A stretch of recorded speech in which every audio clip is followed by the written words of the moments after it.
Bonnie Erbe. Welcome to the Contrary, a discussion of news and social trends from diverse perspectives. Up first, female swing vote. Considerations, and I don't think any policy prescription at this point is really going to sway them one way or the other. Well, what about, it was said during the debate, and also the numbers went way down when Senator McCain used us, but frankly, not having abortion discussed very much during this campaign, that distinction may be lost on women and others. Right. The fact is, though, that women aren't really paying attention to the issue of abortion. That's not what they're voting on. The issue of reproductive rights. Well, I've heard a lot of talk. Wait a second. I've heard an awful lot of talk about court appointments and a big concern about the Supreme Court.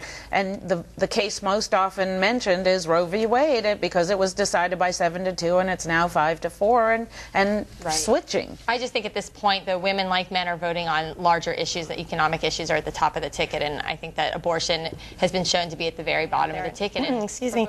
But I think the problem is that when you have this kind of government regulation, it makes it very difficult for small farmers who want to have those kind of farms to compete, because the regulations that we have in existence right now are really meant for factory farms like the ones we just saw in the video. And I think if we kind of pull back and allow those farmers, like the one in Virginia who's become very well known, Joel Salatin down in Swoop, if you give them the room to have the kind of farms that we'd all learned about, that these small farms, for instance, in order to compete with the big ones, they have to have a separate bathroom for an FDA auditor or someone who comes through and just makes sure that things are running properly there.